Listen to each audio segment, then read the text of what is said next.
If you enjoyed today's story, please consider subscribing to this channel, where a new original sci-fi audiobook is uploaded every Thursday morning. Thank you for listening. Foundations by P.E. Rowe. When the Letters Offensive began, it was the most widespread fighting outside the war's usual battle lines in a generation. Make no mistake, the Trasp made the first strike, deploying fast attack battle groups deep into the alphas and betas, hitting suspected military targets and civilian outposts alike. But the Terrans were not taken completely by surprise. They'd known a move was coming and were prepared to react accordingly. Their 8th, 4th, and 7th fleets were quick to respond, engaging both the Trasp aggressors and any perceived threats, including, in 3 extremely bloody instances, self-defense forces of the Letters Select Service that were deployed to respond to the incursion of both combatant fleets. Countless civilian vessels were sent scrambling for safety. Many more became casualties in this latest bloody outburst in the deadliest conflict in the history of humanity. It was a perilous time to be in space. That was just where the Yankee Chaos was, drifting in a dark spot on the edge of the deltas, 12 light-years from the closest star, a dim red dwarf. Mycon had picked about as decent a place to stop and take stock of the situation as could be expected under the circumstances. But the circumstances were fluid. Safety was destined to be relative in the chaos of the first few weeks of the offensive, they all knew. But they also knew space was not the place to be, reflecting light in that dark black sea, while 3 powerful military fleets vied for control.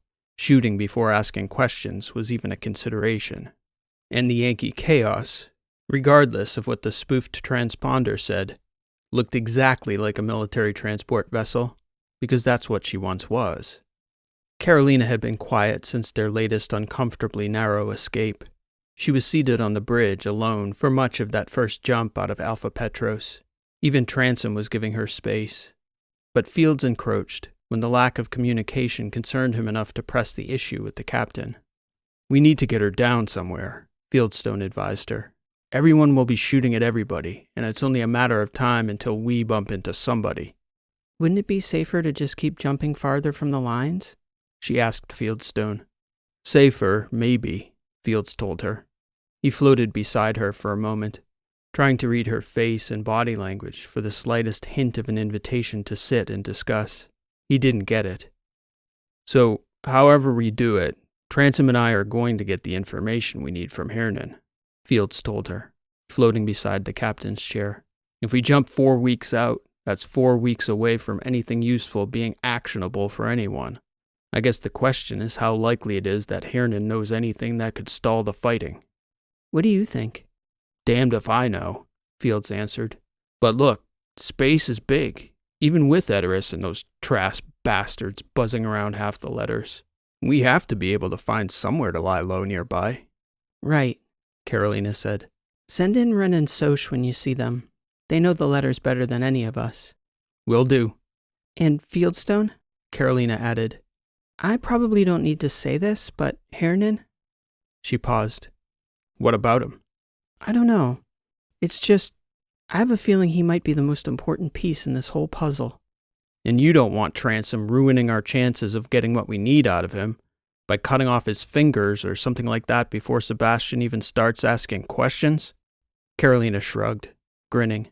"Something like that. You're already starting to read my mind."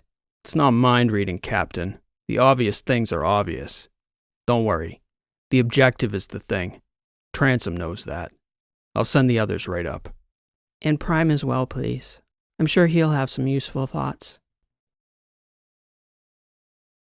Nobody knew the deltas better than Birch, but both Soch and Ren agreed that span of systems was the best bet. There was so little out there, neither the Trasp nor the Terrans were likely to be heavily patrolling the area. Ren reckoned the most obscure spot she could think to touch down was a planet in the Delta Fina system the locals called Two-Rock, a primordial volcanically active planet that was still stable enough to land the YC for a spell. It was also far enough from the small cylinder group circling Fina proper that Mycon could bring them in totally undetected. Then, it would just be a question of finding the right sort of canyon, cavern system, or rock outcropping to conceal the Yankee chaos from view. The Mycon clone hadn't picked up any chatter in the deltas, but as Transom was quick to point out, chatter only meant there was someone left to do the chattering, and it didn't seem that the Trasp offensive was surgical in nature. All signs were pointing to overwhelming destructive force, with little regard for human life or colonial infrastructure. The opening hours had been monstrous. Carolina was sensitive to the fact that she was an outsider, both emotionally and in standing. Ren and Soch were both decidedly subdued. These places, known to be getting hit, some of them were close to home. And for the two Terran exiles, an offensive on this scale meant that their people would be called to repel it with equal ferocity. To an Athosian, very little of it made sense. But every time she felt tempted to ask someone for clarity, it always seemed the wrong moment or too difficult a question to pose. This, though, it seemed over the line, even for the Trasp. She did have someone she could ask. Acop Heron had been semi-conscious. Ren had been keeping him mostly sedated. It was getting time for answers, though. They just needed a strategy. Carolina broached the topic with the three most persuasive crew members at dinner. Privately, the Mycons had voiced concern to Carolina about letting Transom and Fields off the leash to interrogate him in their way. Transom's way had almost become a byword for anything that was wild, threatening, and morally questionable, yet still decidedly effective. Like about everything else we do, Ren quipped as they were discussing the matter. Good thing I took an oath. Otherwise, I'd be tempted to go back there with a laser torch after these past couple days. Easy, Doctor, Fieldstone said. Our people aren't the ones lighting up the alphas. Oh, sure, she said. Give it a couple hours, Fields. Carolina sighed. All that effort to acquire him, she said. And we did it too late. Too late for what? Transom asked, shaking his head. Would you eat, by the way? Last 2 meals I've seen you come down here and pick away at a pasty, doing more damage to the wrapper than the food itself. I don't want to have to tell you to eat. She looked over at him, grimacing. I had thought. I don't know. Maybe I was hoping if we got to Heron in time, maybe we could have prevented all this. Get your head right, Captain, Transom said. Maybe we prevent tomorrow, or the next day, or the next day. Maybe we prevent nothing. Doesn't matter. We do our work. Even keel. Correct, Fields said. We need to get on with our job regardless of the current chaos. Heron? That's what the last 8 months of my life have been about, chasing that bastard down, Fieldstone said. I'd like to have a crack at him first, Captain. I'm sure you would, Ren said. I don't mean to belittle your efforts or anything, Fields. I respect what you and Drya went through to get him here, but I do know a thing or two about human psychology, even if it's not specifically interrogation or psyops or whatever else. I think it would pay to be strategic with him. Respectfully, Doctor, Fields began. Transom put up his hand. Excuse me, Fields. Fieldstone looked over at Transom, shrugging and then gesturing for Sebastian to speak.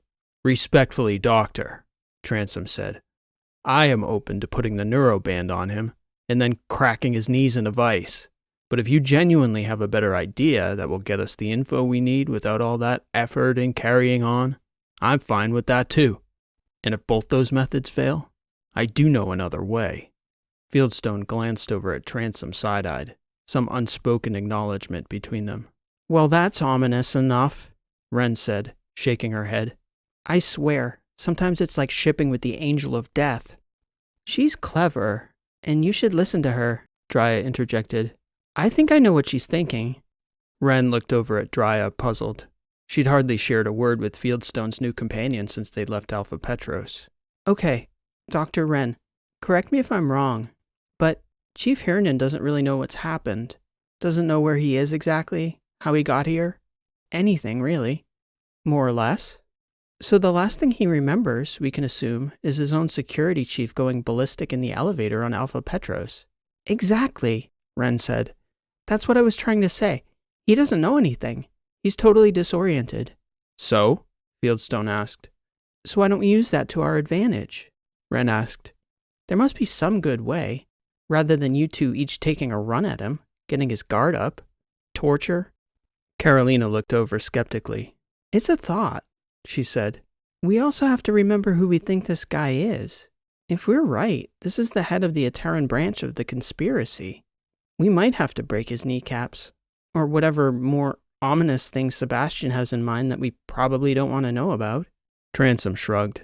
As I said, I can be patient. I say we park this bucket, and you all can take all the time you'd like. If you get what we need, fine. If not, I'll spend that time sharpening my knife. One way or another, the information in that man's head is coming out of it. God, Ren said. Transom? The head? Soch started laughing, a wheezing laugh from his chest that sounded almost as much a cough as a laugh. Carolina shook her head.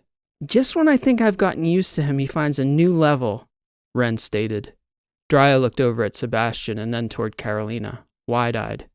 Where have you guys been all my life? I swear I've missed out on all the fun. Careful what you wish for, babe, Fieldstone said. I'm not sure you fully understand what Sebastian's talking about. No? Drya asked. He's not talking about using the neuroband, Soch said.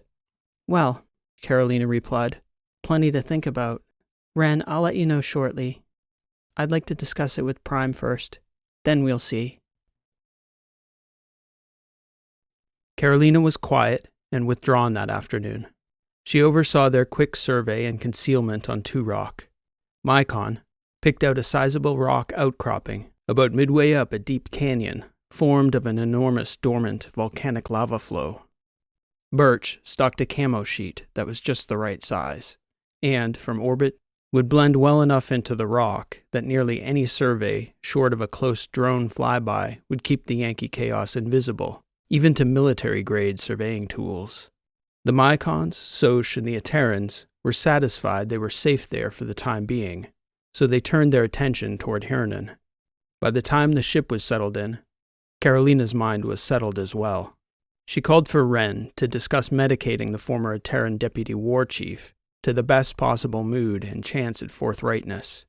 Then, when the doctor called to tell her he was in the right state of mind, she went down to see ACOP Heron herself. She'd been watching him on the medbay's cameras since they picked him up on Alpha Petros. She found it strange to see him there, so helpless, a man who once wielded nearly the full power of the Terran Guild, strapped to her table, a prisoner, his fate in her hands. She knew at least 2 of his own people who were more than willing to make that fate an ugly one. She had a few questions, though, before she was willing to sanction that outcome. Her first impression, seeing him there on the table, was that he was old, an old man. If he was a villain, he didn't look it at first glance. But she'd learned, such things weren't always easy to measure by appearances. He noticed her right away when she peeked in from the doorway, turning to meet eyes with her and smiling. "Hello, my dear," he said. "If you're not the loveliest thing these old eyes have spied in a decade, I don't know what is." Carolina smiled back at him. She couldn't see anything there in his face beyond sincerity, a grandfatherly innocence and courtesy, not exactly what she was expecting. "You look familiar," he said. "You're not who I was expecting. But sometimes this universe surprises, doesn't it? To the bad and the good." He paused, gauging Carolina's reaction. "Which one are you, do you reckon?" Heron asked. What, good or bad? Carolina asked. "Exactly." Carolina stepped closer to the table, considering the question as she sat on Ren's stool beside Heron's bedside. That's a difficult question. "Maybe the most difficult question," Heron said, nodding. "Could we start with something easier, maybe? Who are you? Where are we? Why am I here?" We're somewhere safe, Carolina answered. That's all I'm prepared to say right now. "You're not Trasp. And that dour doctor who's been drugging me into oblivion, I don't think she was Trasp either. I expect you'll be turning me over to the Trasp? You're mercenaries of some sort?" I'm not sure we've decided anything just yet, but you're correct, we aren't Trasp. Evasive, yet marginally informative. You've got my curiosity up, I have to say. In my business, and I'm presuming you know the nature of my business, we'd call this turn of events out of paradigm, which is a fancy way of saying totally unexpected. He cast a penetrating look her way and smiled, not performatively, but deeply, genuinely. ACOP Heron shook his head. You remind me of someone you know. I was trying to place it. When you get old like me, you have a lot of memories. They fade and blend together. But you bear a striking resemblance to somebody I knew once. A very formidable woman. Oh? Mirana. He sighed. Dreesen Hall, I think, was the surname she was using at the time.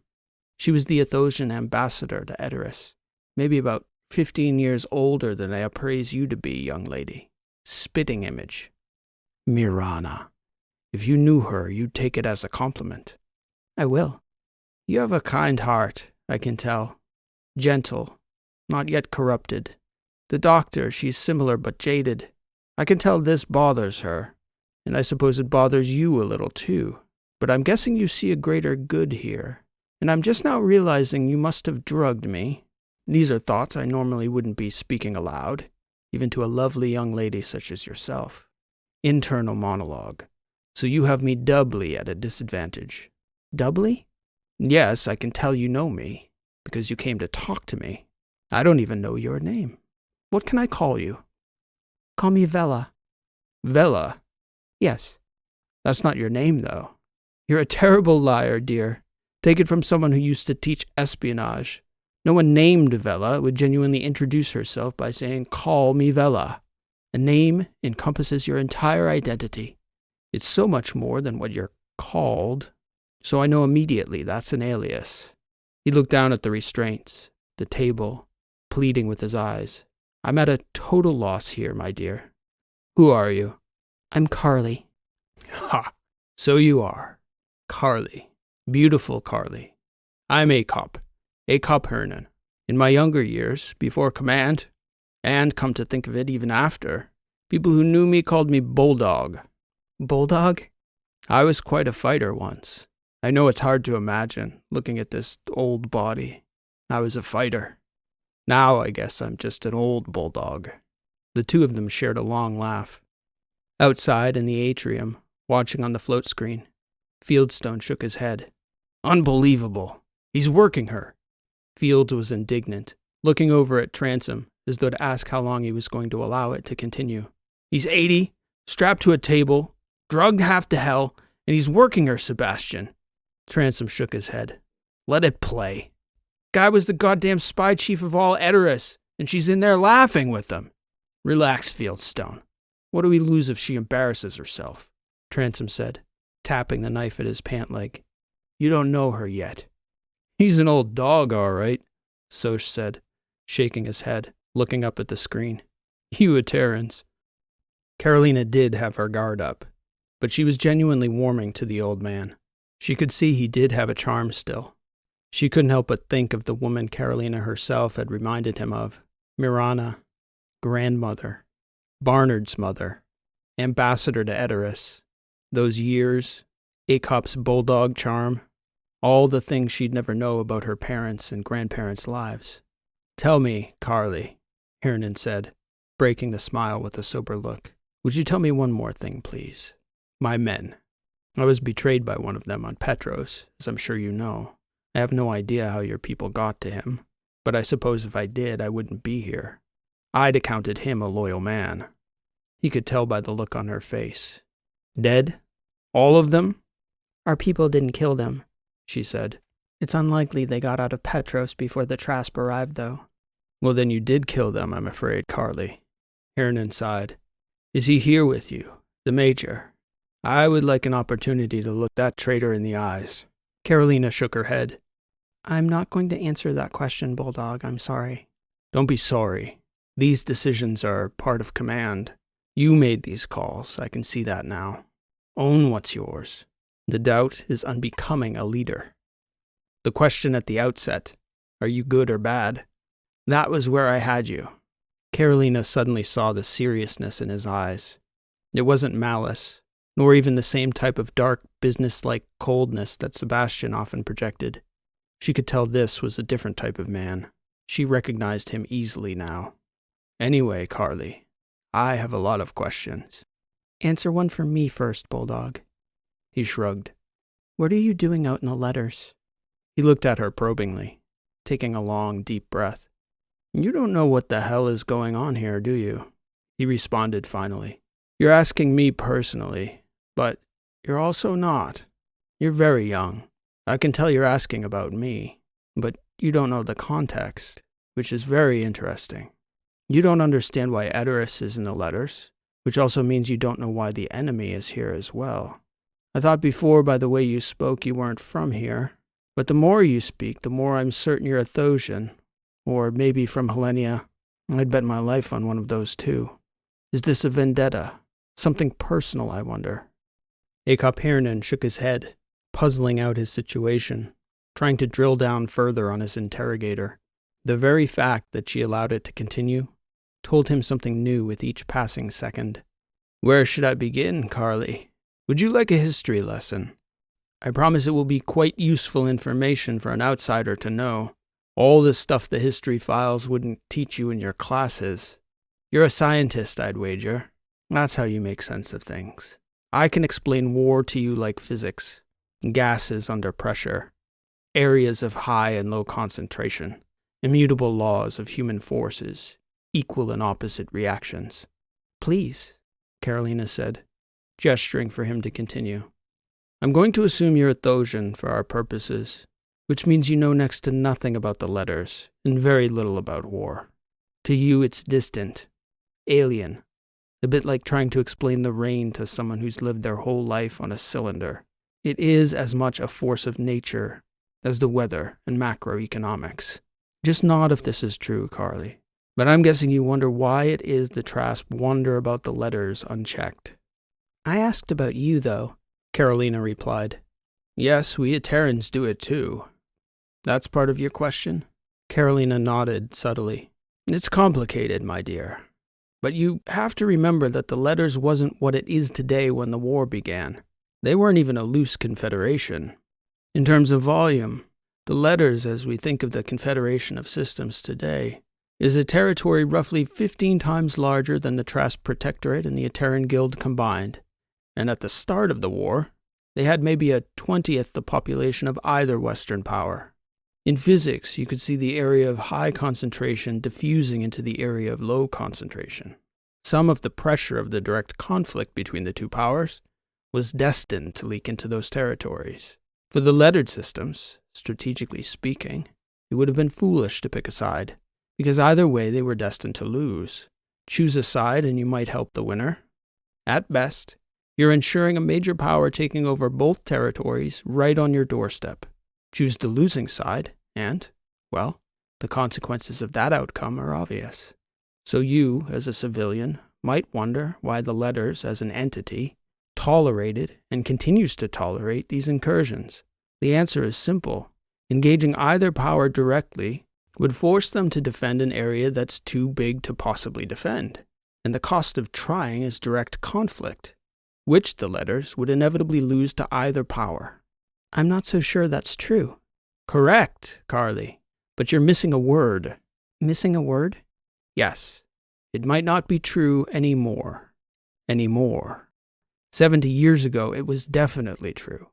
Now, the letters, population-wise, isn't nearly as dense as the Guild or the Protectorate. But in aggregate, in terms of the military-aged fighters they could conscript, and the economic engine, the number of bots and ships and drones and munitions they could pay to manufacture, after 60 years of our two powers bashing our heads against one another, the letters could pick the winner tomorrow. But they won't. This latest flare-up of violence into their territory, it's the last. It's been building for 30 years. Mathematically inevitable, almost. For the most part, they'll let us fight it out on their territory and write off their losses as the cost of staying out of the war.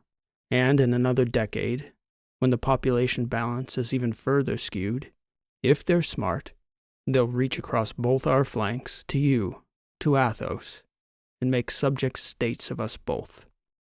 Long term and short term, that's the smart play. They don't get sucked into the war. They don't make a direct enemy on their border. And they don't have to worry about being subjugated in the future by either of the two diminishing powers who once loomed over their territory. It may take another 20 years, Carly, but this storm is winding down and will inevitably end. And both Edoras and the Trasp Protectorate will have blown themselves out. That doesn't answer the question with respect to yourself, Chief Heron. I have 16 grandchildren, my dear. If the Trask were to win the war, how many grandchildren my grandchildren have would be determined by the good graces of my enemies. Not a notoriously merciful bunch, the Trask. Personally, and that's what this is for me, a personal calculation, I am about as retired as a man like me can be. But I would rather bet on the letters and Athos for a tolerable future for Edoras than ever allowing the Protectorate to gain the upper hand on us. You've accepted you can't win the war? Not this war, my dear. Winning, whatever that is, was never on the table. What were you doing out there? I know you were quite active these past few months. Yes, I suppose you'd have had someone watching me closely to pick me up like that. Somebody very good to evade my security. Somebody trained. He looked off toward the wall, seemingly deep in thought. The Trask offensive was already in motion. You also said we were safe, Carly, didn't you? It's likely you wouldn't have said that if this weren't the major offensive we'd been expecting. So then, it's here. I have been gathering and analyzing counterintelligence for the Ateran High Command. I've been out here for decades watching, taking the pulse of things. Last year, I saw enough to send word back to Edoras that I thought action was imminent. I was out here and had command experience, so they trusted me to coordinate. They called me out of retirement to help prepare countermaneuvers. Does that clarify a little, Carly? Yes, Carolina said. Thank you for the history lesson. It was very clear. And decidedly unbiased for a man in my position, I have to say. Carolina smiled. Thus ends the cordial portion of the conversation, if my instincts serve me, and they usually do. Heron said, "Would you like to tell me who you really are and what you really want from me, miss? You went to a lot of trouble to get me here, didn't you?" Carolina nodded. We certainly did, at considerable risk. So please, ask your questions. I have a sense of who comes through that door after you. I know what that means. Carolina looked down at the floor briefly, and then up at Heron again. I have bank records dating back to the start of the war. These records were tied to an investment group with an uncanny ability to predict the movement of ships, major campaigns, bot purchases, munitions, a kind of financial clairvoyance that served the officers who held your post of Deputy War Chief on Edoras. That clairvoyance translated into field orders that changed the course of the war, Chief Heron. He took a deep breath. Who the hell are you, young lady? Really? You know what I'm talking about, this conspiracy?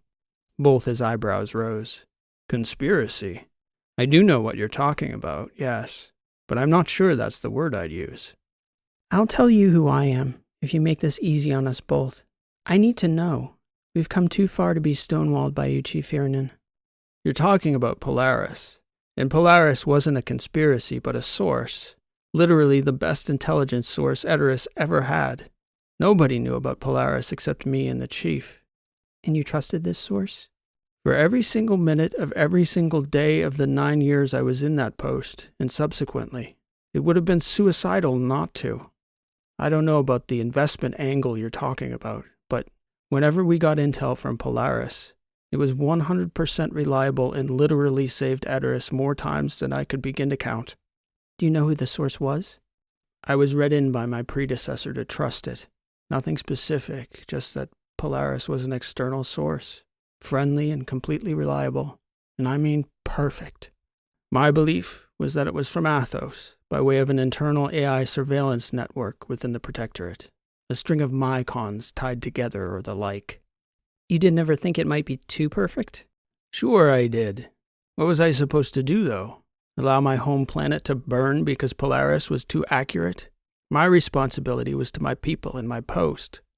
And I should say, you're suspicious of everything in warfare, if you like your head. Even the rare certainties. Would it shock you if I told you I have records that show this same program operated in the Protectorate? That there was a Trask arm as well? Miss, I have lived my entire life in this war. There is literally nothing you can tell me about it that would shock me. As the Deputy War Chief, I was a puppet of the Chief in the HC. Before that, I was a puppet of the Commodore of the Fleet. Before that, I was a puppet of my superior officers. So why should it shock me to find out that the HC was a puppet of forces outside Edoras, or that similar forces pulled on the Protectorate's same strings? What is this about, really? What do you really want to know, my dear? I'll help if I can, but you strike me as a fish out of water if all this is beyond you. Carolina sighed. Let me help you, dear. Why are you out here? And I don't mean your mission. I mean you. Personally. Start at the very beginning. A puff of air escaped Carolina's lips, quite involuntarily. She shook her head. That seems like ages ago. How long was it, in reality? 1.5 years or so. Heron's eyes tracked away from Carolina for a moment. She turned to see Sebastian, appearing in the doorway to the medical bay. He looked over and slowly stepped inside, leaning against the back wall. Heron looked back to her. No such thing as a smile without teeth. He's one of mine. I'd bet my life on it. Your life's not yours to bet, old man, Transom said. Pretend I'm not here, just like you were a moment ago. Sebastian. Transom cut her off. Tell him everything. Go ahead. I'm not here for him, boss. I'm here for you. Do I know you, son? Heron asked Transom. I'm the angel of death as far as you're concerned. So be a nice little bulldog, and tell the young lady what she needs to know, so I don't have to put your knees in a vice. Definitely one of mine, Heron said, laughing as he turned to Carolina. So you were saying? It started actually with my aunt, the woman you were talking about earlier, Mirana. It was her daughter, Selah Purcell, my aunt. Carly is what? A nickname? You're a Dreesen? You have the look. Carolina Dreesen. Barnard's daughter, I take it. Both Heron's eyebrows rose again at the news. Carolina nodded. Acop Heron paused for a moment to process her identity. And Selah? Heron asked. Suicide, Carolina replied. Allegedly. And let me guess, you didn't believe it and started poking around and found out that she'd been poking around herself. I see. And the rabbit hole keeps getting deeper and deeper. He looked over at Transom. And darker and darker. Something like that. And you thought Polaris was the bottom of it. Carolina sighed. Sorry to say, Acop Heron stated, shaking his head. Yet another false bottom, I'd wager. But you don't even know what Polaris is, Chief Heron, at least if we take you at your word. That's true. But I think we could help each other, Carolina. I really do. I can see your conundrum. The second he walked into the room, I could see it. And it's true. I may be concealing information that could be useful to you. And this man here, no doubt he's told you his preference. How we extract intel from a stubborn source. 50-50 that he's even convinced you to use such methods before. No, never, Carolina insisted. I do know what you're talking about, though. I thought we agreed to pretend I wasn't in the room, Transom said. But you are in the room, son. And you came in for a reason. Like I said, the teeth. So allow me to make my counter-proposal before we do anything permanent. Carolina shrugged and gestured for Heron to continue. It's true I have a lot of useful information in my head. And it's true that this man knows methods to extract every last bit of it. And no doubt, a lot of what I know would be useful to you. But this old brain isn't a mere repository of information, dear girl. It's much more useful as a processor of it. I propose you show me everything. Your bank records, the data you talked about, your aunt's records. Let me run it through this old processor and see if I can't help you get a little further down your rabbit hole. And in return? Well, for one, I get to keep my head attached to the rest of my body a little longer, the way I prefer it. And when I've taken you as far as you can go, I'll let you decide what to do with me then. I can see you, dear girl, just like your grandmother. You've got discernment. All I want is a chance to help you. And if I do, in exchange, I'd like you to take me home. That's all. The offensive is here, and I've more than done my part for Edoras over a lifetime. I just want to get back to my daughters and grandchildren, to see them safely through the rest of this offensive as best I can. We'll see about all that, Transom said. Carolina looked over at Transom. He shook his head. Fields isn't going to like it. For the record, Heron said, I do my best thinking with my knees outside the vice, Sebastian. Transom looked down at him. Call me Sebastian again, And you'll be begging me for the vice, Bulldog. Heron laughed. What should I call you then, son? Don't call me son either. Call me Transom. For the briefest of moments, there was a sudden look of recognition in Heron's eyes. Just a flash. A pinpoint of shock so unexpected, even a trained actor like Bulldog Heron couldn't conceal it. Even Carolina noticed. Well then, Ms. Dreesen, Acop Heron said, here we all are. When Carolina left the medbay with Transom, she entertained a brief meeting with both the Terrans on the flight deck. The Mycons participated as well. Carolina had more or less made up her mind, but she still wanted to hear about all the possible threats, the blind spots. The safest thing will be to kill him at the end of it, Fields told her. You realize that? Maybe so, Carolina said. We can decide that then. Carolina asked Mycon Prime to brief Heron. He could read him in and react to Heron's reactions without any human bias. No amount of charm would sway the ancient AI, nor would any deceptive behavior escape his never-tiring, always discerning watch. He had shifted back to his usual form, a Mycon shell, familiar enough to the old Terran. He was sincere with you, Captain, Mycon Prime stated before agreeing to brief Heron. For whatever it's worth, his angle was exactly as he said, to get home to his family. You'll have to earn that, Carolina answered. So I guess the sooner the better then. The ship was as crowded as the Yankee chaos had been in a long while. Carolina agreed to free Heron from his restraints, but she instructed Mycon to keep him in the medbay, the rest of the ship remaining strictly off limits. Occasionally, Transom would wander down to observe in person. Much of the time, Carolina was watching from the flight deck, though almost all of Heron's time consisted of Mycon standing by to answer questions or offer the next piece of information while Heron read, seldom reacting beyond the occasional pensive look or stroke of the chin. Transom was sitting silently the second evening when Wren came in with Heron's dinner. There's that ray of sunshine I've been missing, he remarked, looking over at the doctor. The absolute fastest way for you to have your head taken off your body, Transom barked, glaring at Heron, would be for you to be the slightest bit disrespectful to that woman one more time. His knife was out, pointed in Heron's direction before he'd finished speaking.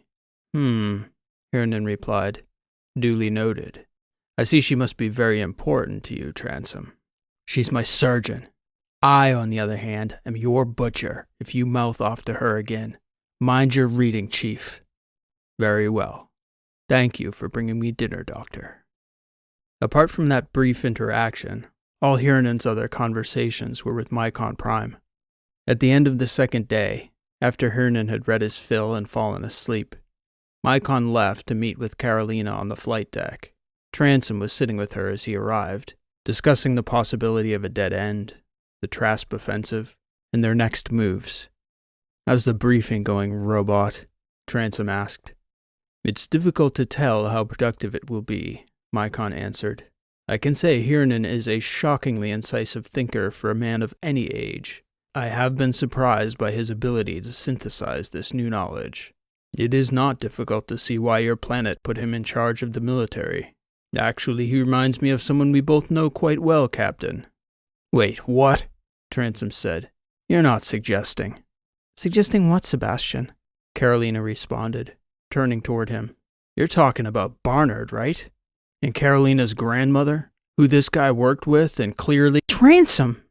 I was merely remarking on the similarity in the formidable nature of their minds and their strategic natures, Mycon stated. Barnard Dreesen's paternity is not in question, Sebastian. The timing of Carolina's grandmother's ambassadorship is off by 15 years. Barnard would have been a teenager when Miranda Dreesen first met Heron. Do you not think I might have mentioned something like that before bringing him aboard?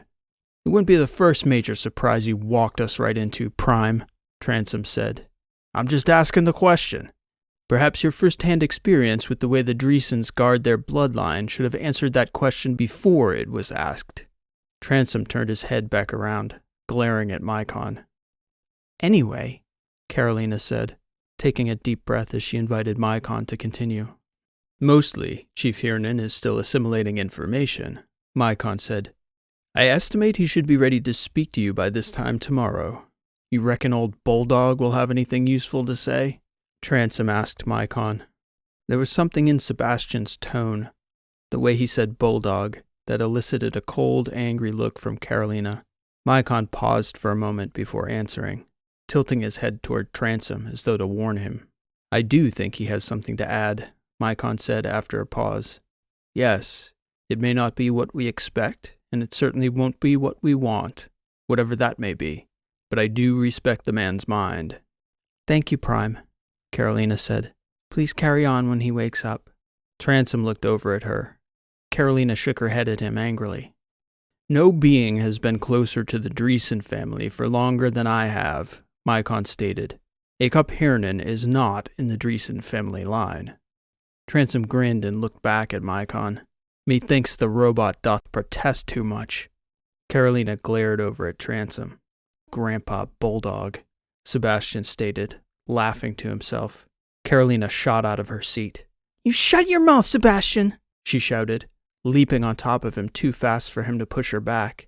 Transom, wide-eyed, stood as best he could, his legs astride the seat beneath him, but not before Carolina punched him square in the cheekbone as he was standing, leaning away from her. He put out an arm, grabbing Carolina by the bicep to hold her back, and, to his shock, she continued to pound away at his arm with her free fist, until he grabbed her other arm by the wrist. Holy hell, Dreesen, take a breath, he barked at her. Mycon stepped between them forcefully, just as it seemed Carolina was lowering her head to bite the hand that was clutching her upper arm. Carolina, what the hell? Sebastian said, wide-eyed.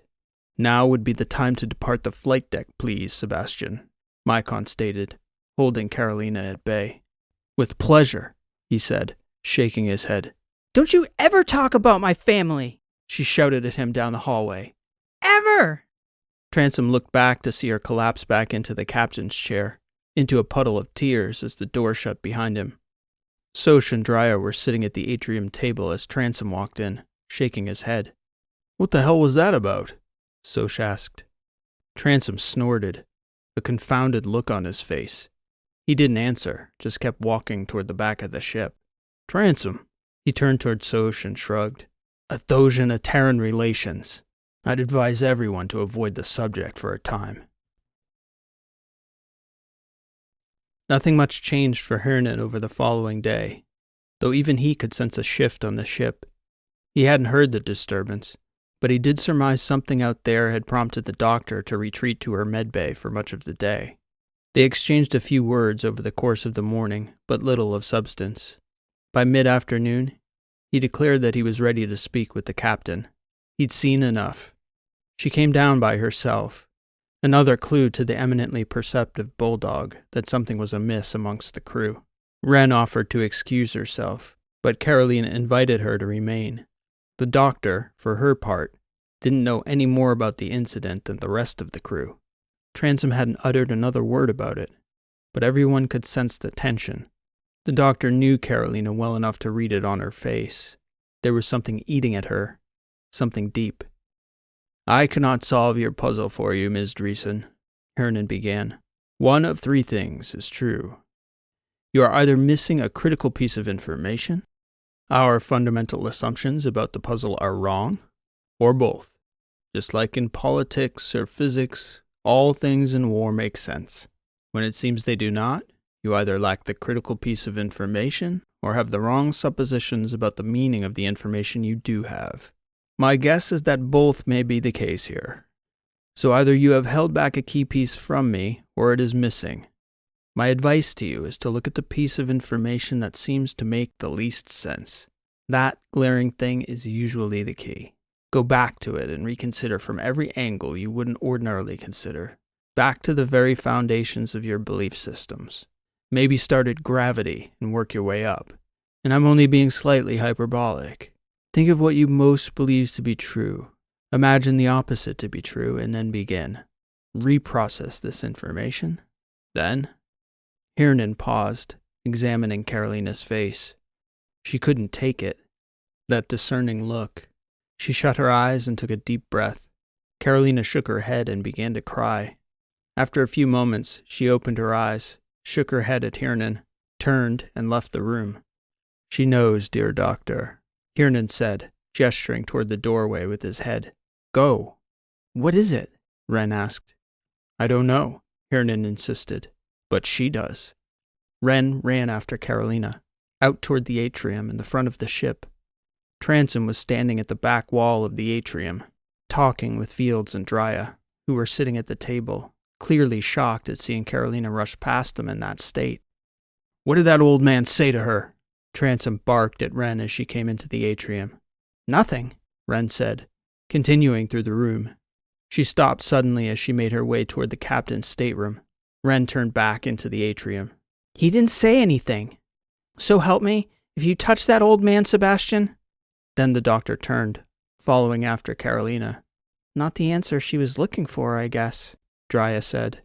"Seldom is," Fieldstone said, shaking his head. "At least not in my lifetime, anyways."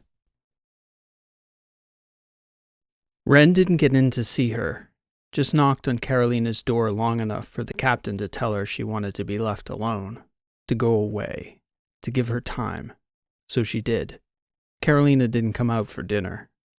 Transom spoke with Mycon Prime and Acop Heron, and neither of them knew what truth had been revealed to Carolina, so nobody had any idea why she seemed to be taking it like somebody close to her had died. In truth, that perception wasn't far from reality. Late that evening, the ship's Mycon sent for Heron to come up to the flight deck with Mycon Prime. It was the first look the old man had gotten of the ship, and he was weak on his feet, having been confined to the med bay for days after being incapacitated on Petros. He shuffled through the atrium, taking a look at the ship and the new faces he saw populating it. Mycon helped him along, up past Carolina's stateroom to the flight deck. "Interesting little ship," he stated as Mycon helped him to the seat beside Carolina. "Even more interesting crew." "Where would you like us to take you, Bulldog?" Carolina asked. "You said you wanted to go home, right? To your family." I would very much like that." "Name your destination, Chief. We'll take you home." "There's a small outpost on a planet called Theta Nicorla. I moved my girls there a little over 6 months ago when I suspected the offensive was imminent." "The Thetas? I didn't know there was anything out there." "Good strategy for someone looking to hide." "Well, that's a bit of a ride from here, I suppose.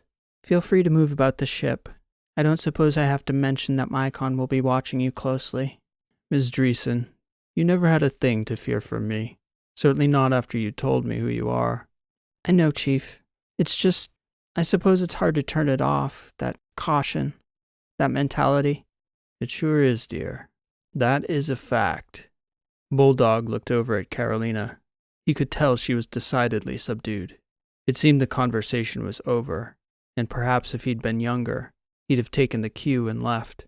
But his old legs and the low rise of the seat beside Carolina left him reluctant to attempt to stand on his own.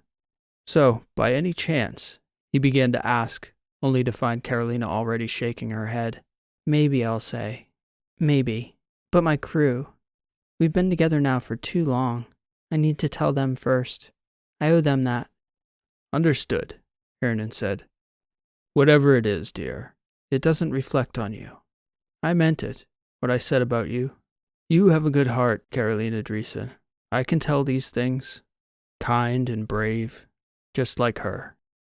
Carolina crossed her arms and sighed, nodding as Bulldog gestured for Mycon Prime to help him back to his feet.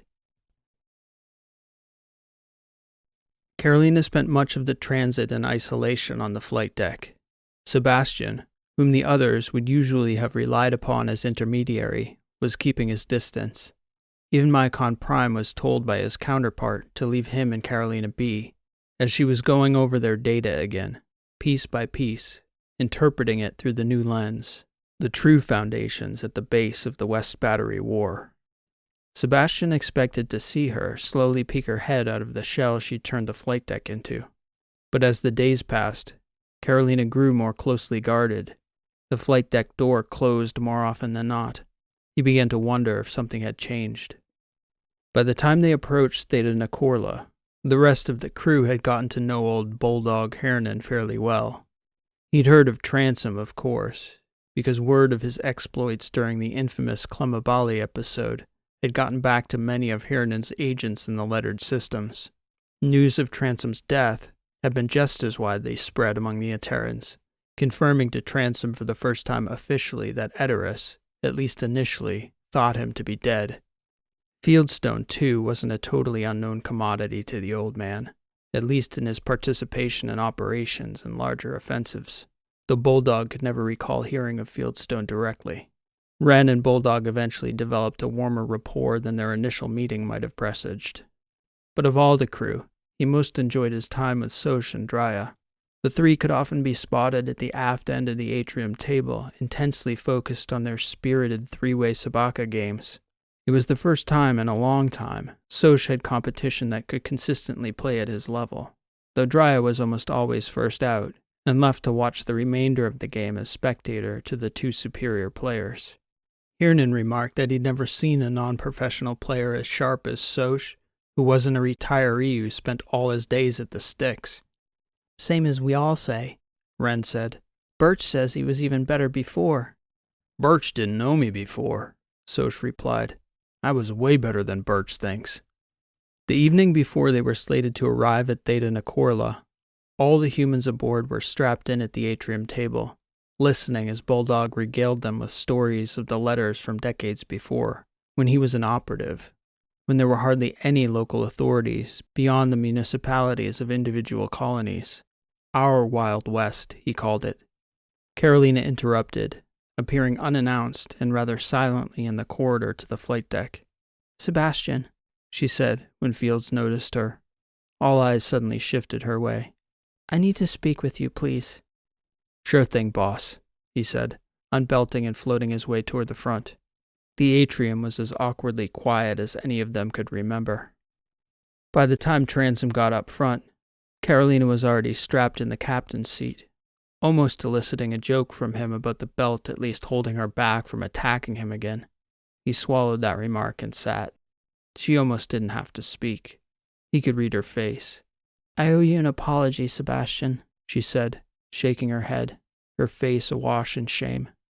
There was a lot there, more than I knew even. I hadn't figured it all out yet, but it's almost like my subconscious had. When I tell everyone, it'll make a little more sense. What will? You turning into an animal, Dreesen? Yeah, among other things. I'm sorry, though. There was a lot of personal, emotional stuff simmering there, but that's no excuse. Look, Carolina, I've had a hell of a lot worse from a CO before. Most of them knew better than to try and get away with belting me in the face, though. But I'll always have faith in you. Carolina sighed and shook her head. Do you want to tell me what that was all about? I do, yes, Carolina answered. But I can't do it with Heron aboard.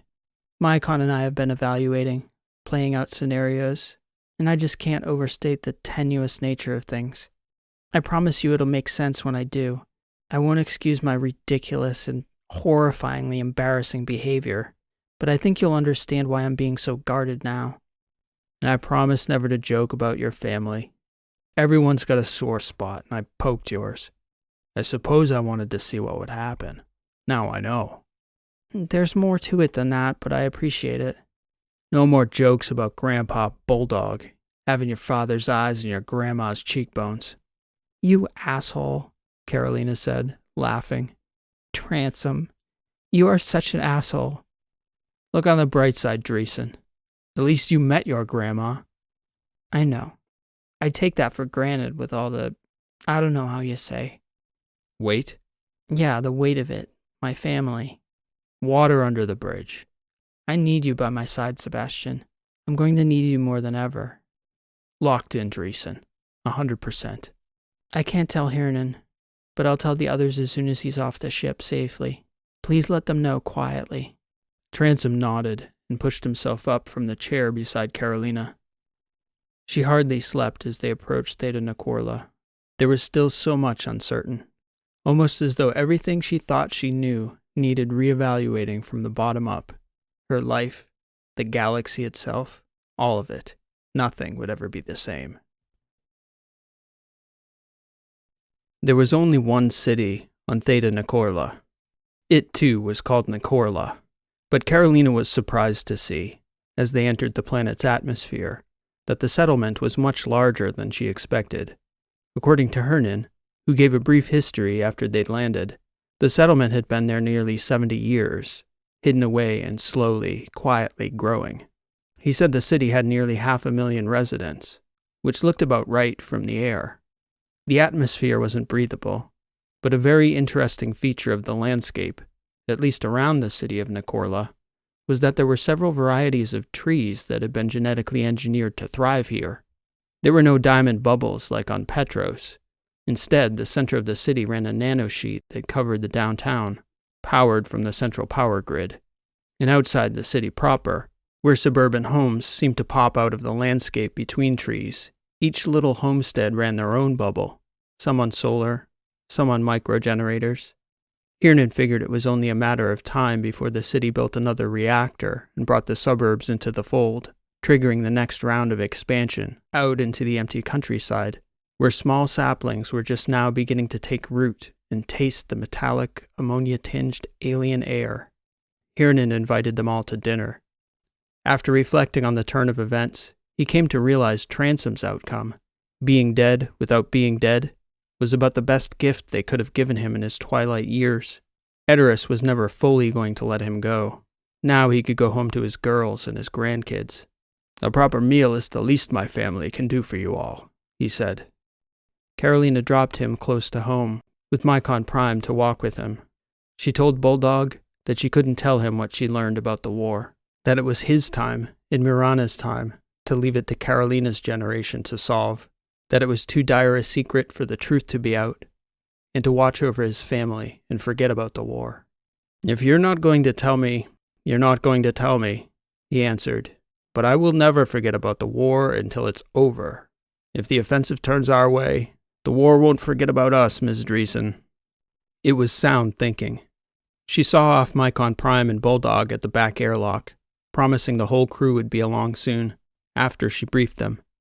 Then, when the ship's Mycon had touched the Yankee Chaos down, out in the naked flats a fair distance from Heron's homestead in the suburbs, Carolina gathered everyone in the atrium.